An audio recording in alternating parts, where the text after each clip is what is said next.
রিতেশ তিওয়ারি বিজেপির পুরনো দিনের কর্মী, তাকেই এবার কাশীপুর বেলগাছিয়া থেকে টিকিট দিয়েছে বিজেপি। অতীন ঘোষকে হ্যান্ডেল করার কোনো প্রয়োজন নেই, কারণ অতীন ঘোষ বিগত 5 বছরে যা যা করেছেন তার জন্য তিনি যা যা করেছেন এলাকার মানুষ দেখেছে। তাই নতুন করে কোনো ব্যক্তিগত কথা বলার নয়, কোনো ব্যক্তিগত আক্রমণ নয়। আমি এই এলাকার মানুষ, আমি ওখানে জন্মেছি, ওইখানে বড় হয়েছি। কেউ আমায় দাদা বলে ডাকে, কাউকে আমি দাদা বলে ডাকি, প্রত্যেকে আমাকে চেনে। আমার যত বয়স এতদিন ধরে ওই এলাকার মানুষ চেনে। মাননীয় অতীন ঘোষ বিগত 5 বছর ধরে ওইখানে বিধায়ক ছিলেন, তিনি কলকাতার ডেপুটি মেয়র। তিনি যা যা প্রতিশ্রুতি দিয়েছেন এলাকার মানুষ জানে, তিনি কতটা করতে পেরেছেন, তিনি কোনটা করতে পারেননি। এ সিদ্ধান্ত, এ হিসেব নিকেশ করার কাজ এলাকাবাসী করবেন। আমি এলাকায় কোনো রাজনৈতিক কথা বলে আমি মানুষের কাছে ভোট চাইব না। আমি জানি, আমি ওই অঞ্চলের ছেলে, ওইখানে আমি আগে যেটা বললাম আমি সেই কথা বলবো। তার ভিত্তিতে আমি নিশ্চিত আমি এলাকাবাসীদের আশীর্বাদ পাবো, এবং যাতে আগামী দিনে কাশীপুর বেলগাছিয়ার প্রতিনিধিত্ব আমি বিধানসভায় করি, আমি আমার দৃঢ় বিশ্বাস যে মানুষ আমাকে আশীর্বাদ করবেন।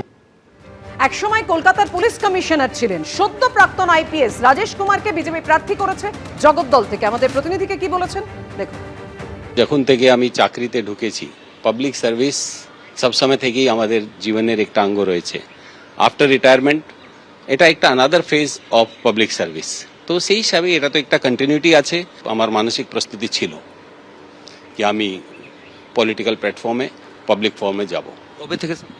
আফটার রিটায়ারমেন্ট প্রত্যেকবারই কিছু কিছু বদল হয়, কোনো সময় খুব বেশি, কোনো সময় একটু কম। তো যেরকম যারা নির্বাচনের দায়িত্বে যারা আছে, এটা তো তারাই ডিসিশন নেবে। যেমন সরকার চালানোর সময় সরকার যে ডিসিশন নেয় কাকে কোথায় রাখবে, কিভাবে রাখবে, তো আমি এটাই মনে করি কি যারাও যে রেসপন্সিবিলিটিতে আছে তারা ওই সময় ডেফিনেটলি খুব ভালো ইনফর্ম ডিসিশন নেয়। আর এটাই আমি ইলেকশন কমিশনও খুব ওয়েল ইনফর্ম ডিসিশন নিচ্ছে, এটাই আমি আশা করি। রাজীব আর আমি দুজনই আমরা একসঙ্গে অবসর নিয়েছি। আমরা দুজনই পাবলিক সার্ভিসে এত বছর ধরে ছিলাম। ডেফিনেটলি এটা continuity of public service. Rajiv একটা প্ল্যাটফর্ম পেয়েছে, খুব ভালো প্ল্যাটফর্ম পেয়েছে। আমি আশা করি আমার শুভেচ্ছা রইল ওর সঙ্গে, যেন খুব ভালো কাজ করতে পারে। সিমিলারলি ওর শুভেচ্ছা আমার সঙ্গে আছে, এবং আমিও যেন ভালো কাজ করতে পারি। ডেফিনেটলি আমার বন্ধু আমার প্রতি শুভেচ্ছা রাখবে। বন্ধুকে শুভেচ্ছা পাঠিয়েছে এখন?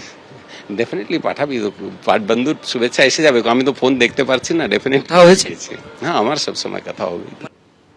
প্রিয়াঙ্কা টিবরেওয়াল পেশায় আইনজীবী, এন্টালি থেকে এবার ভোট ময়দানে তাকেই টিকিট দিয়েছে বিজেপি।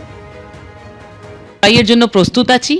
কেন এবারে লড়াই শুধু বিজেপির জেতার লড়াই না, এবারে লড়াই আছে পশ্চিমবঙ্গের মানুষের জেতার লড়াই। এবারে লড়াই আছে তাদের লড়াই যাদেরকে এরা বলেছে যে যারা তৃণমূলকে ভোট না দেয় তারা বাঙালি নেই। এবার সেই বাঙালিদের লড়াই আছে, তো ওই লড়াইতে আমরা এক হয়ে লড়াই করব। আপনার বিরুদ্ধে যে প্রচার হতে পারে যে আপনি বাঙালি নন, সেটাকে কিভাবে কাউন্টার করবেন?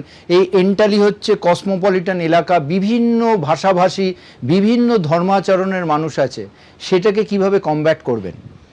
তাহলে তো মমতা ব্যানার্জিকেও আপনারা বাঙালি কি করে বলবেন? তিনি তো বাঙালি সেই হিসাবে মানে মানুষের সামনে প্রস্তুতই হয় না। না হলে কোনোদিন বাঙালি হিন্দুদের বলতো না যে আমি না থাকলে তোমরা বাঁচতে পারবে না। যদি এই ওনার মুখের কথা, তাহলে ওনার থেকে 101% বাঙালি আমি বেশি আছি। কেন আমি পশ্চিমবঙ্গের বাঙালি মানুষদেরকে বা বাঙালি হিন্দুদেরকে বাঁচানোর জন্য 2021-এর পরে লড়াই করেছিলাম। 21-এর যে পোস্ট পোল ভায়োলেন্স হয়েছিল সেই মামলায় আপনি অগ্রণী ভূমিকা নেন। আপনার মামলার জোরেই সেই বিভিন্ন তদন্ত হয়েছে। সন্দেশখালিতেও অগ্রণী ভূমিকা দেখা যাচ্ছে। কোর্টের লড়াই আপনি বারবার জয়ী হয়েছেন। এখানে দ্বিতীয়বার এই ইনিংসে কতটা আশাবাদী এবং কি কি বিষয়ে আপনি জোর দেবেন? দেখুন, 2021-এ আমি মানুষকে আমার পরিচয় দিচ্ছিলাম যে আমি কি কি করতে পারি, কিন্তু সেটা আমি 2021-এর পরে ভালো করে মানুষকে বোঝাতে পেরেছি যে আমি কি করতে পারি। সেটা মানুষ দেখেছে দু চোখ থেকে। আর আমি জানি যে ভদ্র পশ্চিমবঙ্গের বাঙালিরা তারা আমাকে অনেক পছন্দ করে, সেটা ওরা বারবার আমাকে লিখে তারাও জানায়। তা ওই মানে যে ভালোবাসা আমি আপনাদের কাছ থেকে পাই, তার জন্য অনেক অনেক ধন্যবাদ জানাই আপনাদের। এবিপি আনন্দ, এগিয়ে থাকে, এগিয়ে রাখে।